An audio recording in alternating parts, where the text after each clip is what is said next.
தவிர்த்து வாழ்ந்த பிராமணர்களை விடுங்கோ, மன்னர்கள், க்ஷத்திரியர்கள் மாமிசம் சாப்பிடக்கூடியவர்கள் இருந்தாலும் க்ஷத்திரியர்களாக பிறந்தும் மாமிசத்தை தவிர்த்து வாழ்ந்த மன்னர்கள் என்று ஒரு லிஸ்ட் கொடுக்கிறார் அனுசாசனிக பர்வாவில். துஷ்யந்தேன கருஷேன ராமாளர்க்க நரைஸ்ததாக ஹரியஸ்வேன ச ராஜேந்திர க்ஷுபேண பரதேன ச ஏதைச்ச அந்யைச்ச ராஜேந்திர புரா மாம்சம் ந பக்ஷிதம். அனுசாசனிக பர்வா 115வது அத்தியாயம் 67வது ஸ்லோகம்.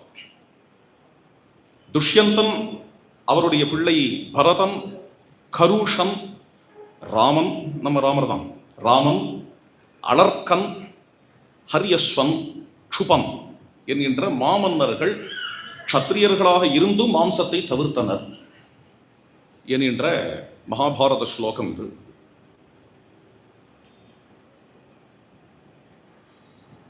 ஒரு சந்தேகம் வரலாம், ஏன்னா நீங்க கேட்டிருப்பேளா என்னன்னு தெரியல. நேத்திக்கு ஒருத்தரை பத்தி சொன்னேன் இல்லையா, பெரியார். அவர் ராமாயணத்தில் உள்ள கதாபாத்திரங்களை சாடுவதற்காகவே ஒரு புத்தகம் எழுதியிருக்கார். ஒரு புத்தகம் இல்லை, பல இடங்களில் பேசியிருக்கார். அது ஒரு புத்தக வடிவிலும் வந்திருக்கு. அது அவர் எழுதினாரா பேசினாரான்னு எனக்கு ஞாபகம் இல்லை. அதில் ஒவ்வொரு கேரக்டரையும் எடுத்து சாடுவார். அதில் ராமபிரானை பற்றி சொல்லும் பொழுது அவர் மாமிசம் உண்டவர் அப்படின்னு சொல்லுவார். இது என்ன சாடுறதா அது? ஏன்னா ஏன் அவர் மாம்சம் சாப்பிடலையா சொல்றவர்? அல்லது ஒரு வேடிக்கை என்னென்ன, புலால் உண்ணாமை என்கிறது வள்ளுவர் கருத்து, புலால் உண்ணாமை என்கிறது சமண கருத்து, புலால் உண்ணாமை என்கிறது வைதிக தர்மத்தில் ஒரு ஸ்ட்ரீமோட கருத்து. இன்னொரு ஸ்ட்ரீம் புலால் உண்ணுகிறது, ஒரு ஸ்ட்ரீம் புலால் உண்ணாமையில் இருக்கு.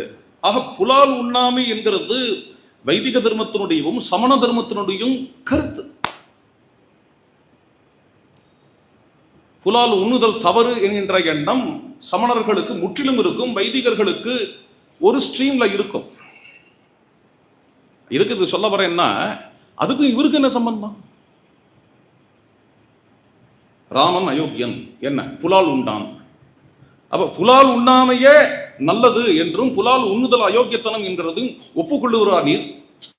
ஒரு வேடிக்கை நினைச்சு பார்த்தேன்னா, ராமாயணத்தில் உள்ள கதாபாத்திரங்கள் எல்லாம் எதை வச்சு ஜட்ஜ் பண்றார் இவர் அப்படின்னா, வேத விழுமியங்களை வச்சு ஜட்ஜ் பண்றார். ராவணன் மிகவும் நல்லவன், ஏனெனில் மிகவும் பெரிய வரப்பிரசாதி, மிகவும் பெரிய வேதவித்து, மிகவும் பெரிய சிவபக்தன், இதெல்லாம் சொல்றார். அப்போ சிவபக்தன்னா நல்லவனா, வரப்பிரசாதினா நல்லவனா, வேதவித்துன்னா நல்லவனா, மிகவும் பெரிய தவம் செய்த தவம்னா ஏயா நீதான் தவம், வேதம், சிவன் எல்லாம் மூட நம்பிக்கைன்னு சொல்லிட்டீங்க. அப்ப ராவணன் மூடன்னா கன்க்ளூஷனுக்கு வரணும். ராவணன் ஒரு முட்டாள், காட்டுமிராண்டி, அதான் அவர் ரொம்ப ஃபேவரட்டான வார்த்தை அவருக்கு. அந்த முட்டாள் அந்த அந்த அந்த முடிவுக்குன்னு வரணும், அந்த முடிவுக்குன்னு வரணும். புராணத்தில் உள்ள பெண்களுக்கு கற்பு இல்லை சொல்லுவார் அவர். கற்பு இல்லாததுதான் உயர்ந்ததுங்கிறவர் தானே நீர். கற்பு என்று ஒன்றையே நீ இந்த சிலப்பதிகாரம் மூலமாகவும் இந்த புராணங்கள் மூலமாகவும் இந்த வேதங்கள் மூலமாகவும் சாஸ்திரங்கள் மூலமாகவும் கற்பு என்கிறது. கற்புங்கிறது வேதத்தினுடைய ஐடியல்பா, புராணத்தினுடைய ஐடியல்பா. நீ தான் கற்பு வேணாங்கிறவராச்சே. நீ எப்படி கற்பு இல்லை என்கிறத வைத்து சாடுகிறீர்கள் அப்படிங்கிறது எனக்கு புரியவில்லை. திருப்பி அதுக்குள்ளே வராரு பாருங்க. எதனால குற்றவாளி என்றால் கற்பு இல்லாததால் குற்றவாளி, எதனால் ராவணன் உயர்ந்தவன் என்றால் தவம் செய்பவர் என்கிறதுனாலையும் வேதவித்து என்பதனாலையும். என்ன வேதம் தான் மூட நம்பிக்கையாச்சே, தவம் தான் மூட நம்பிக்கையாச்சே, புலால் உண்ணாமை தான் அயோக்கியத்தனமாச்சே. ராமன் நிறைய புலால் உண்ணுகிறான், அவன் உண்டா என்ன உண்டாட்டி உனக்கு என்ன, உன் விஷயம் இல்லையே. ஏராளமான மாமிசம் சாப்பிடுகிறான் ராமன், உன் விஷயம் இல்லைப்பா அது. அவன் மாம்சம் சாப்பிட்டா என்ன, சாப்பிடாட்டி என்ன, திருப்பி அதுக்கே வருகிறது. அதாவது நீ உனக்கு சொல்லித்தரேன், நீ எந்த பண்பாட்டை எதிர்க்கிறாயோ அதனிடத்திலேயே தோற்று போகிறாய், அதிலிருந்தே விழுமியங்களை தேடுகிறாய். வேல்யூஸ்னு அதுலேருந்தே எடுக்கிற பார்த்தியா? இது ஒரு விசித்திரம். அதுலேருந்து வெளியில வர முடியலையே, மறுபடியும் அதுக்கிட்டே வந்து நிற்கிற. பாயிண்ட்டுக்கு வரேன். சரி, இது ஒரு பக்கம் இருக்கட்டும். அவர் எதை வைத்து சொல்லுகிறார் என்றால், ராமாயணத்தில் இதெல்லாம் நான் ஜென்ரலா பேசுறது இல்லை, இதெல்லாம் தவிர்க்கிற வழக்கம். இப்பொழுது இந்த புலால் உண்ணாமை அப்படிங்கிறது வந்த உடனே, வள்ளுவருடைய புலால் உண்ணாமை வந்த உடனே, இது வெறும் அதை மொட்டையா பேசிட்டு வர வல்லம் வந்தவன் தானோ. வள்ளுவரின் சமயம் என்னங்கிறத எடுத்துக்கிட்டேன் இல்லையா? அதுக்காக இவ்வளவு பேச நேரிடுகிறது. ராமாயணத்தில் ராமபிரான் புலால் சாப்பிட்டார் அப்படிங்கிறது அயோத்தியா காண்டத்துல ஒரே ஒரு இடத்துல வருகிறது, வரலன்னு நான் சொல்லல. இதை தவிர ஓரிரண்டு இடத்தில் வேட்டையாடுவது வருது. பொதுவாக க்ஷத்திரியர்கள் புலால் உண்டவர்கள்ங்கிறதும் உண்மைதான். இப்ப வேற ஒரு பாயிண்ட்டுக்கு வரேன். இவ்வளவும் இருந்தாலும் மகாபாரதம் கூறுகிறது, இப்ப பார்த்தோம், எந்த க்ஷத்திரியர்கள் புலால் உண்ண மாட்டார்கள் என்னும் பொழுது ராமபிரானை வைக்கிறது. இது ரெண்டுத்தையும் எப்படி ரீகான்சைல் பண்ண போற? அட, மகாபாரதம் சொல்றது ஒரு பக்கம் இருக்கட்டும், நீங்க ராமாயணத்தை எடுத்துட்டாலே நூற்றுக்கணக்கான இடங்களில் ராமபிரான் காட்டில் பழங்களை மட்டும் சாப்பிட்டார் என்று வருகிறது. ஒரு இடம் இல்லை, இரண்டு இடம் இல்லை, நூற்றுக்கணக்கான இடம். காட்டில் தானே பழங்கள் மட்டும் சாப்பிட்டார், நாட்டில் என்ன பண்ணிருப்பார்னு கேட்கலாம் நீங்க. இதுக்காக இந்த பாயிண்ட கொண்டு வரேன் அப்படின்னா, அவர் புலால் உண்ட இடமும் ஒரே ஒரு இடம், அதுவும் காட்டில் தான் வருகிறது. அதுக்காக இந்த பாயிண்ட கொண்டு வரேன். நூற்றுக்கணக்கான இடங்களில் பழங்களை மட்டும் சாப்பிட்டார் என்கிறது வருகிறது. பழங்களை மட்டும் சாப்பிட்டார்னு வருவது மட்டுமல்ல, வரக்கூடிய இடங்கள் எல்லாத்திலையும் ரிஷி விரதத்தில் இருப்பதால் பழங்களை மட்டும் சாப்பிட்டார்னு வருகிறது. நல்லா கவனிங்க. அவர் புலால் உண்டதும் காட்டில் தான் வருகிறது. அவர் பழங்களை மட்டும்தான் சாப்பிட்டார் என்கிறதும் நூற்றுக்கணக்கான இடங்களில். ஏன் அப்படி சாப்பிட்டார் என்றால், வனவாசத்தில் அவர் ரிஷி விரதத்தில் இருந்ததால் என்கிறது வரும். ராமாயணா இன்சைட்ஸ்னு அடியனோட ஒரு புத்தகம் இருக்கிறது. அதில் டிட் ராமா ஈட் மீட் அப்படின்னு ஒரு எஸ்ஸே எழுதியிருக்கேன். அதை படிங்கோ. அந்த நூற்றுக்கணக்கான இடத்தையும் அதில் குறிப்பிட்டிருக்கேன். அதுலேயும் ஒரு இடத்துல பார்த்தேன்னா, ராமச்சந்திர பிரபு பித்ரு தர்ப்பணம் பண்ணுகிறார். இங்குதி மரத்தினுடைய பின்னாக்கை கொண்டு தர்ப்பணம் பண்ணுகிறார், பிண்டம் வைக்கிறார். அங்க வரக்கூடிய வார்த்தை 2 முறை பதிவானது. அது எதன்னஹா புருஷோபவதி ததன்னாஹா தஸ்ய தேவதாஹா. நாம் நமக்கு எது அன்றாடம் உணவோ அதை தான் நமது பித்திருக்களுக்கும் வைக்க வேண்டும். அப்போ வனவாசத்தில் அவர் சாப்பிட்டது இங்குதி மரத்தின் பின்னாக்கு. குக்குடு ஃபுட்டு கூட சாப்பிடல ராமபிரான் சாப்பிட்டது. அதை அனுசரித்து பரதன் செய்த சபதமும் அப்படித்தான் இருக்கிறது. அத்ய பிரபுதி பூமௌது சைஷ்யேகம் திருணேஷுவா பலமூலாசனஹா ததஸ்து தமது தாபச போஜ்யம் அன்னம். தபஸ்விகளுடைய உணவு பழங்கள். அந்த பழங்களும் மரத்திலிருந்து பறிக்க மாட்டார்களாம். இதை சொன்ன ராமரையும் சமணன்றுவான் எல்லாரும். பின்ன என்னென்ன அயோத்தியா காலத்துல வருது, பலைகி விருட்சாவபதிதைகி, மரத்திலிருந்து கீழே விழுந்த பழங்களை மட்டும் பொறுக்கி சாப்பிடுதல். ராமர் பண்ண வனவாசம் இது மாதிரி வருகிறது. சொல்லிட்டே போலாம். ஹித்வா முனிவத்து ஆமிஷம். ஆமிஷம்னா மாம்சம். மாம்சத்தை தவிர்த்து வனவாசம். கிளியர் வார்த்தை. ஹித்வா முனிவது ஆமிஷம். ஏனெனில் அது ஒரு ரிஷி விரதம். ரிஷிகளைப் போலே மாமிசத்தை தவிர்த்து வனவாசம். ரொம்ப கிளியர் ஸ்டேட்மெண்ட் சுந்தரகாண்டத்துல. நம் மாம்சம் ராகவோ புங்தே. ராமபிரான் மாமிசம் சாப்பிட மாட்டார். என்ன செய்ய போறீள்? உடனே சொல்லுவா சப்பக்கட்டு. என்னென்ன சீதா விரகத்தில் இருக்கார், அதனால சாப்பிட மாட்டார். அங்க வார்த்தை அப்படி இல்லை. அங்க கிளியர் ஸ்டேட்மெண்ட், ந மாம்சம் ராகவோ புங்தே. அடுத்த வரி கவனிக்காத விட்டது.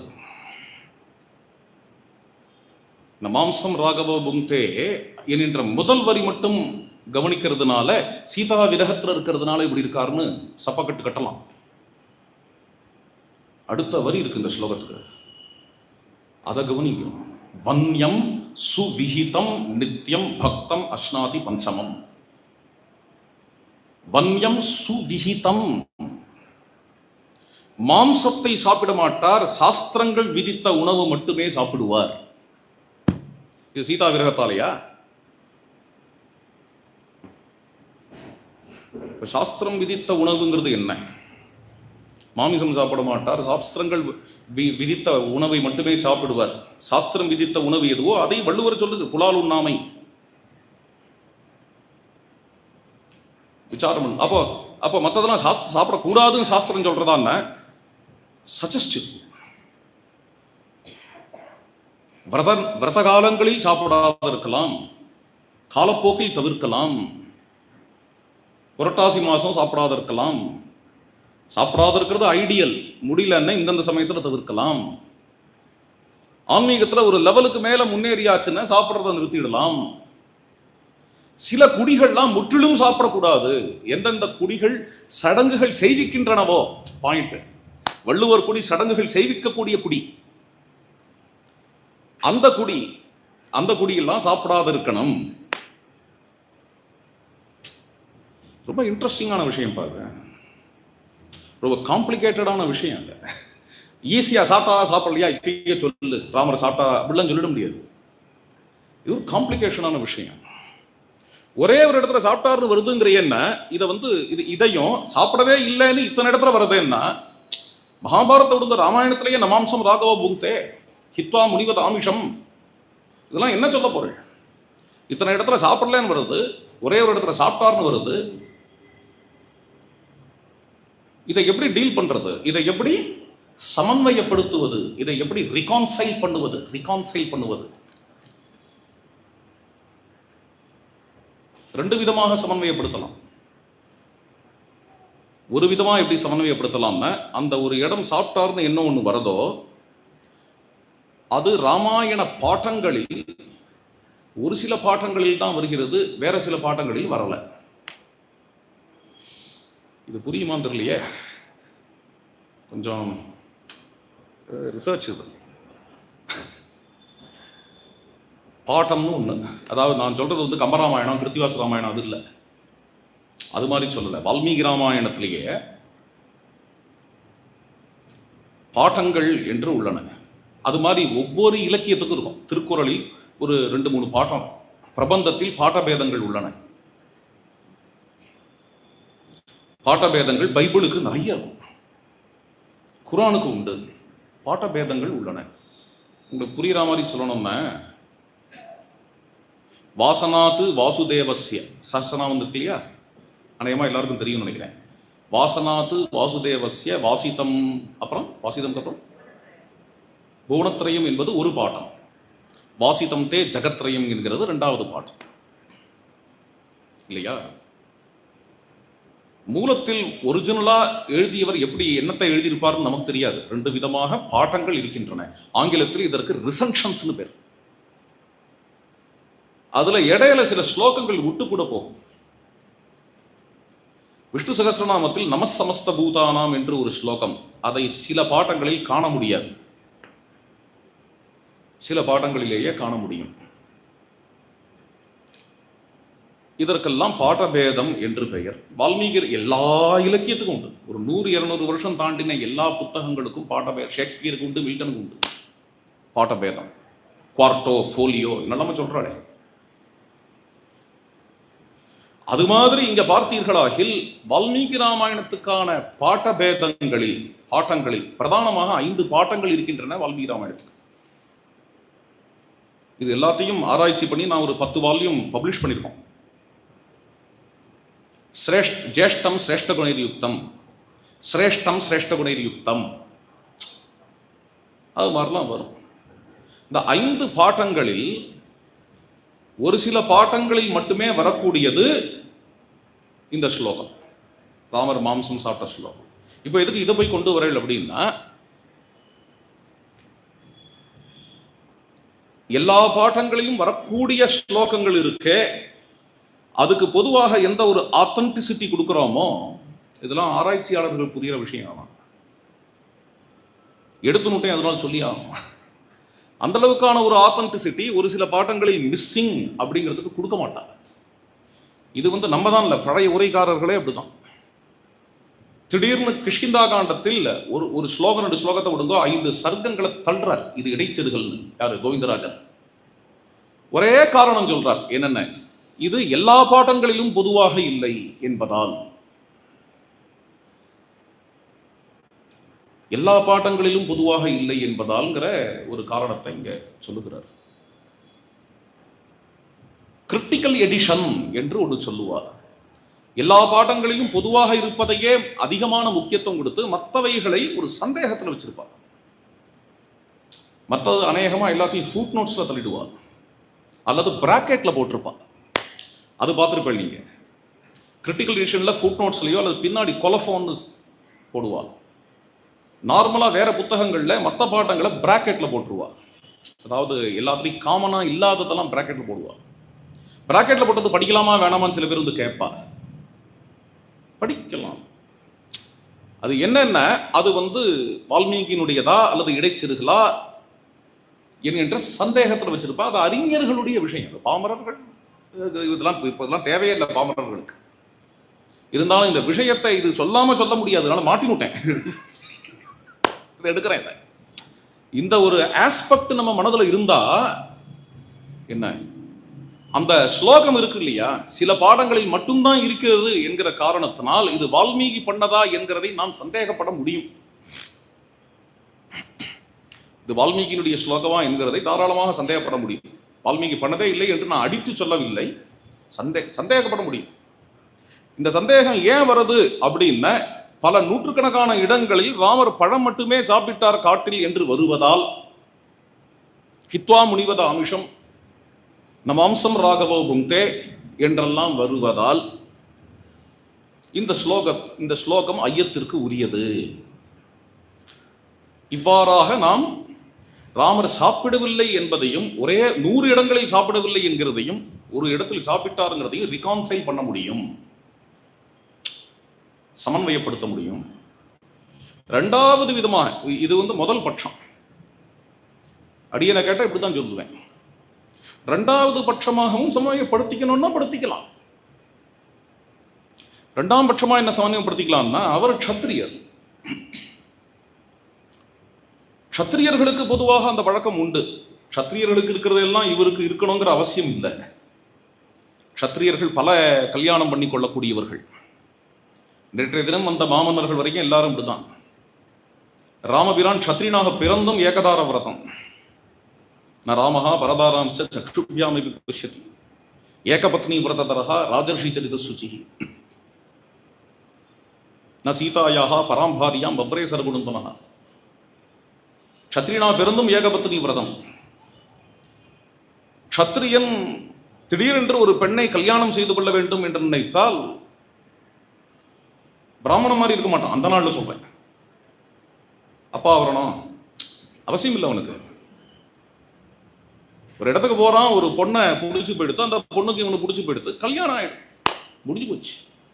ஒரு உதாரணம் சொல்லணும் அப்படின்னா, அர்ஜுனன் என்ன, துவாரகைக்கு போனா அர்ஜுனன், சுபத்ரா கல்யாணம் ஆறுது, உலூபி கல்யாணம் ஆறுது, சித்ராங்கதா கல்யாணம், ஒவ்வொன்றுத்துக்கும் குந்தி அம்மா வரணும்னு எதிர்பார்க்கல. இது அவர்களுடைய அப்படி இருந்திருக்கிறார்கள். க்ஷத்ரியர்கள் அப்படி இருந்திருக்கிறார்கள். ஆனா ராமபிரான் க்ஷத்ரியனா இருந்தும் என்ன பண்ணார் அப்படின்னா, அவிக்ஞாய பிதுஷ்சந்தம் அயோத்தியாதி என்னங்க என் கல்யாணத்துக்கு எங்க அப்பா வரணும், சிவதனுசி முடிச்சுட்டு. இதெல்லாம் ராமருக்கு என்ற பண்பு. அது மாதிரி க்ஷத்ரியர்கள் சாப்பிட்டார்கள் என்று இருந்த பொழுதிலும் ராமபிரான் தவிர்த்திருக்கிறார். அவர் இந்த ஒரு பண்புல இருந்திருக்கலாமே, அதை இவர் தவிர்க்கலாமே என்று நினைத்திருக்கிறார் ராமபிரான். அதுதான் ந ராமம் நமாம்சம் ராகவோ புங்கே என்பதற்கான பொருள். அதற்கான பொருள் இல்ல இல்ல, இந்த ஸ்லோகத்தை சாப்பிட்டாருங்கிறதையும் வால்மீகி சொன்னதாத்தான் எடுத்துக்க வேண்டும் என்று பிடிவாதம் பிடித்தால் எடுத்துக்கொள்ளுங்கள். பொதுவாக ஒருத்தர் ஹோட்டலிலேயே சாப்பிட மாட்டார்னு வச்சுக்கோங்க. ஏதோ ஒரு நாள் ஏதோ காரணமாக பியர் ப்ரெஷரோ ஏதோ ஒரு காரணத்துக்காக ஹோட்டலில் போய் சாப்பிட்டு வந்தாலும் அவருடைய பயோகிராஃபி எழுதுறவா ஹோட்டலில் சாப்பிட மாட்டார்னா எழுதுவார். இதுக்கு சத்ரி நியாயம்னு பேர். அந்த ஒரு நாள்ங்கிறது கணக்கு கிடையாது. அது மாதிரியா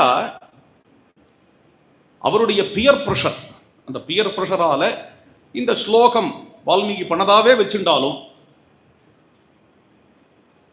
நமாம்சம் ராகவோ புங்தே என்பதையோ அல்லது மகாபாரதத்தில் சாப்பிடாத க்ஷத்ரியர்களின் கணக்கில் ராமரை சேர்க்கிறார் என்கிறதுலையோ இது ரிகான்சைல் ஆயிடும். இது ஒரு பெரிய மேட்டர் இல்லை, ரிகான்சைல் ஆயிடும். இப்போ இந்த விஷயங்களை எடுத்து இப்போ வரிசையா சொல்லிட்டு வந்தேன். இதுல இன்னும் 2-3 விஷயம் ஷேர் பண்ணிக்கணும்னு நினைக்கிறேன். சரி, வேள்வி எப்படி நடத்தியிருப்பார் ராமர்? ராமர் பலி கொடுக்கிற வேள்வி ராமாயணத்தில் வரதாங்கிற கேள்வி வேற. ராமர் யுத்த காண்டத்தில் பட்டாபிஷேகம் முடிஞ்சு அஸ்வமேதம் அவர் பண்ண விதம் வருகிறது. சதாஸ்வமேதானு ஆஜகரே சதஸ்வானு பூரி தட்சிணானு அஸ்வமேதம் செய்தார். சத் அஸ்வானு பூரி தட்சிணானு, அஸ்வங்கள் என்கின்ற பூரி தட்சிணைகளை கொண்டு அஸ்வமேதம் செய்தார். அப்போ அஸ்வம் அங்க பலியாச்சா, அஸ்வம் அங்கு தட்சிணையாச்சா? ஸ்லோகம் எப்படி இருக்கு பாருங்க. சதஸ்வானு பூரி தட்சிணானு, அஸ்வங்கள் என்கின்ற பூரி தட்சிணைகளை கொண்டு யாகம் செய்தார், அஸ்வமேதம் செய்தார். அஸ்வமேதத்தை அப்படிலாம் பண்ணலாமான்னு உபரிச்சது பண்ணதாக மகாபாரதத்தில் சாந்தி பருவத்தில் வருகிறது. தஸ்ய யஜ்ஞோ மகானாசீத் அஸ்வமேதோ மகாத்மனஹா ந தத்ர பசுகாதோ பூத் சராஜ இவம் ஸ்திதோ பவத். அஸ்வமேதம் குதிரையை கொல்லாமலேயே உபரிச்செருவசு செய்தான் என்று மகாபாரதத்தில் வரும்பொழுது ராமர் செய்வதற்கு என்ன தடை?